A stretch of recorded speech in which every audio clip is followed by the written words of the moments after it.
L'invité de ce Smart Impact, c'est Jean Barilla. Bonjour, bienvenue. Vous êtes le secrétaire général de Fastned France. Petite question de présentation tout simplement. Quand, comment, où Fastned a-t-elle été fondée? Voilà, quelle est sa mission principale? Bonjour, merci beaucoup pour l'invitation. Fastned, c'est une entreprise néerlandaise qui s'est lancée en 2012. Donc, il faut bien s'imaginer qu'en 2012, ça faisait office de vraiment pionnier européen pour la recharge de véhicules électriques et notamment la recharge rapide. L'entreprise s'est implantée en France en 2021 et aujourd'hui, on est donc déployé dans 9 pays européens, ce qui représente un peu plus de 410 stations, à imaginer vraiment comme une station classique. La seule différence, qu'effectivement, c'est de la recharge électrique, ce qui représente un peu plus de 2600 points de recharge ultra rapide en Europe. Et si on se focalise sur le marché français, qui est un marché ultra prioritaire, avec une très belle pénétration à la fois du véhicule électrique et du nombre de bornes, on est à peu près plus de 55-57 stations, ce qui représente un peu plus de 440 points de charge ultra rapide sur le réseau français. Et donc, ce qui vous distingue, c'est quoi? C'est cette idée de recharge rapide ou ultra rapide, c'est ça? Tout à fait. Donc effectivement, nous, on est présents sur le réseau autoroutier concédé, non concédé et en zone périurbaine.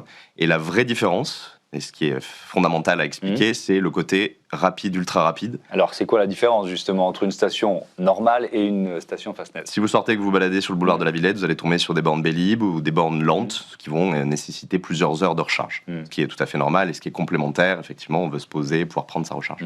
Sur Fastned, le réseau et la question même de l'ultra rapide, c'est qu'on puisse recharger en fonction du véhicule et de son niveau de batterie. On peut se recharger entre 15 et 20 minutes. Donc c'est véritablement le côté un petit peu game changer, si vous me permettez, qui permet véritablement de favoriser l'adoption du VE. En 15 à 20 minutes, on ne fait pas le plein, on recharge à 100% sa batterie? Tout à fait. Alors justement, il y a un petit truc de pédagogie à faire, c'est on dit souvent 100%, c'est pas nécessaire. D'accord. Quand on est par exemple à 20%, il suffit d'arriver à 80% et puis on peut reprendre la route et c'est amplement nécessaire. Donc une fois de plus, avec les évolutions technologiques et les évolutions de nos chargeurs, à la fois sur la voiture et sur le chargeur, on arrive quasiment à des recharges à moins de 15 minutes. Selon le baromètre Aver France et les données du ministère de la Transition écologique, on était au 31 juillet 2025 à 174 574 points de recharge publics en France. On a il y a un équipement qui est assez régulier. On a dû facilement passer les 180 000 aujourd'hui. Vous avez les derniers chiffres? 190 000. 190 000, voilà. 190 000 points de charge vers le public. Et alors, combien de recharges rapides là, sur les 190 000? C'est un très bon point. Donc 190 000 recharges, 190 000 points de charge vers le public, plus de 53 000 stations en France. Et on va dire qu'on est à un peu plus de 15 000 points de charge ultra rapides. Donc effectivement, il y a encore du boulot sur le déploiement. Nous, on a une association qui s'appelle Charge France, qui regroupe effectivement tous les opérateurs de la recharge rapide et ultra rapide, dont certains vous connaissez effectivement, Engie Vianeo, Electra pour les acteurs français, et bien d'autres. Et notre objectif, c'est justement de continuer ce déploiement des infrastructures rapides et ultra rapides en France. Alors, quels sont les freins? Pourquoi il y a finalement, même si 15 000 c'est déjà ça, mais aussi peu de recharge rapide en proportion? Nous, on se focalise principalement sur des zones ultra stratégiques où il y a énormément de trafic. L'objectif, c'est d'avoir des gens qui viennent, se branchent et repartent. Contrairement, effectivement, à une offre qu'on va retrouver en ville ou en supermarché. Donc, la question même de l'accès au foncier peut être quelque peu problématique dans certains cas. L'étude aussi des appels d'offres qui peuvent être faits sur le réseau autoroutier concédé et non concédé. Donc, effectivement, il faut analyser tout ça de manière assez précise. Et c'est des investissements tels qu'on ne peut pas tout simplement faire un déploiement aussi rapide que les bornes lentes que l'on a parfois tendance à mettre un petit peu partout et n'importe où. Si je peux me permettre, j'en discutais avec pas mal d'élus à l'approche des municipales qui disent de plus en plus les bornes grignotent l'espace municipal et donc l'objectif c'est de pouvoir éventuellement mettre ces infrastructures en périphérie, de sorte à libérer un petit peu la zone urbaine et piétoniser davantage, etc. Et surtout permettre le trafic de véhicules en zone périurbaine et donc de mettre des zones à ultra rapide, à bornes rapides et ultra rapides. Ça dépend parce qu'on est en pleine élection municipale, c'est du pouvoir des maires. On a fait beaucoup de débats ici sur ce que les maires peuvent ou ne pas faire, sur le fait que leur budget baisse alors que leur responsabilité augmente. C'est vraiment le pouvoir des maires de décider de l'emplacement d'une borne? Tout à fait, la collectivité a la complète compétence sur ce sujet-là. Vous parliez effectivement de la question du financement, c'est hyper intéressant. Nous, par exemple, opérateur Fastned, on ne demande 0 € d'argent public. On s'autofinance, on déploie absolument nos infrastructures, etc. Donc c'est aussi le message qu'on veut porter aux collectivités, c'est faites-nous confiance. On a les bons outils, on a la boîte à outils pour faire les études de flux, pour savoir pertinemment où il faut s'implanter. Et au-delà de ça, laissez-nous être vos partenaires justement pour le déploiement de ces infrastructures qui sont complètement clés dans l'attractivité de vos territoires et pour l'adoption de l'usage du véhicule électrique. Ouais. Vous prévoyez de déployer combien de bornes en France ou en Europe d'ici à les 2030 ? Autant que possible, autant que possible. On a vraiment, la France fait partie des marchés clés parce qu'il y a une très belle pénétration du véhicule électrique. On voit les derniers chiffres qui sont particulièrement intéressants, même si certains ont tendance à toujours dire que les ventes sont en baisse, mais non, on va en reparler des ventes. Ouais. Les ventes sont en hausse et nous, notre objectif, c'est de déployer les infrastructures au maximum, mais là où effectivement ça fait sens. Donc on continue et on veut accompagner au maximum les municipalités, les collectivités de taille moyenne ou grande sur le déploiement de ces infras. Alors, il y a toujours la question de l'œuf et de la poule. Sont les infrastructures qui permettent de vendre plus de voitures électriques? C'est parce qu'il y a de plus en plus de voitures électriques qu'on crée les infrastructures. La question, elle s'est posée par exemple pour le déploiement du vélo en ville. On voit que l'effet Corona-piste lors de la crise Covid, il y a eu un coup d'accélérateur. Donc c'était les pistes cyclables qui manquaient en fait. Tout à fait.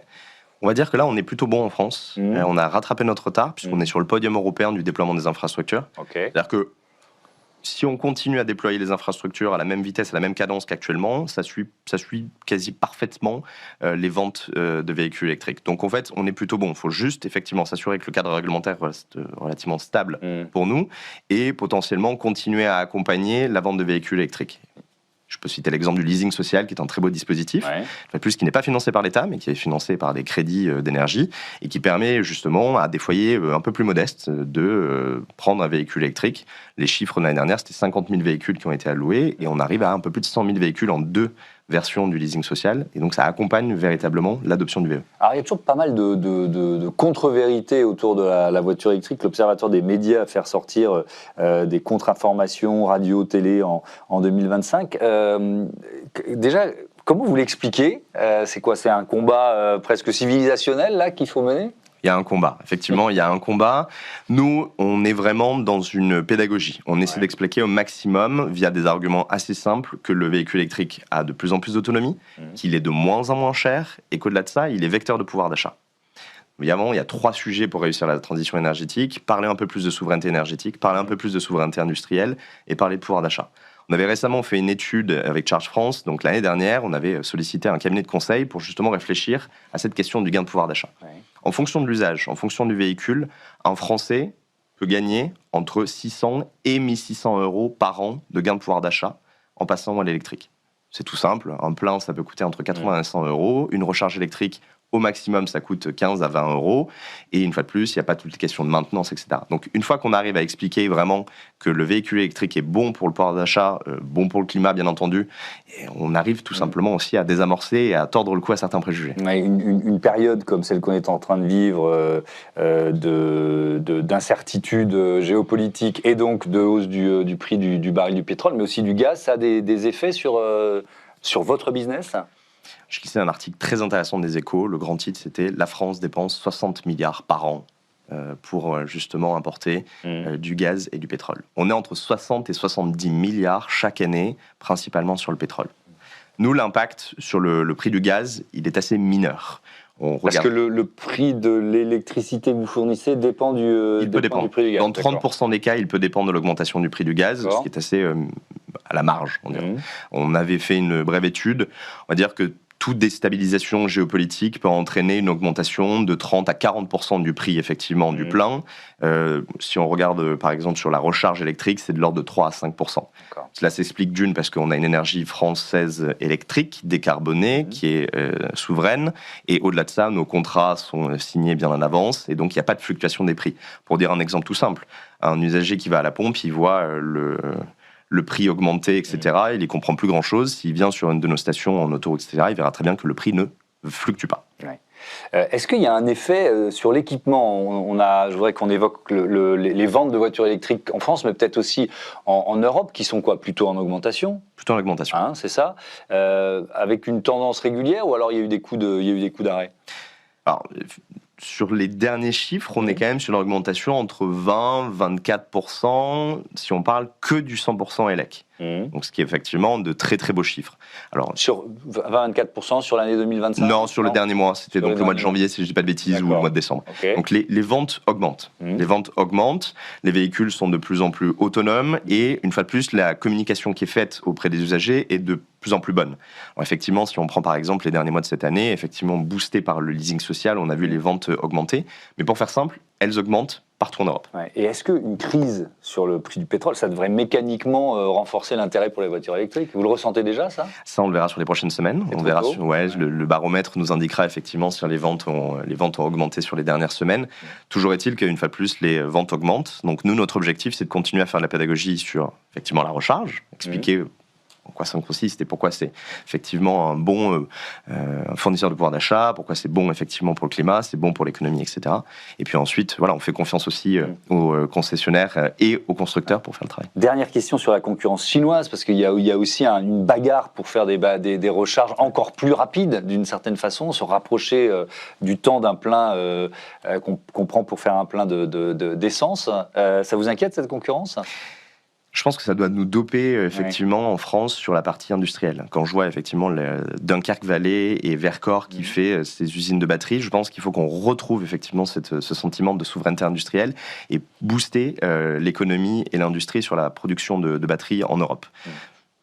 Ça m'inquiète pas, ça me stimule. Il y a une technologie qui va encore plus vite que la vôtre. Les Chinois sont allés beaucoup plus vite sur à la fois la construction du véhicule, sur l'adoption du véhicule électrique, sur l'autonomie. Mais je pense que la bataille n'est pas terminée et justement on devrait s'inspirer un petit peu de ce que font les Chinois sur le véhicule électrique pour booster notre économie, notre industrie. Merci Jean Barilla, à bientôt sur Be Smart for Change. On passe à notre débat, l'Observatoire des transitions sociétales.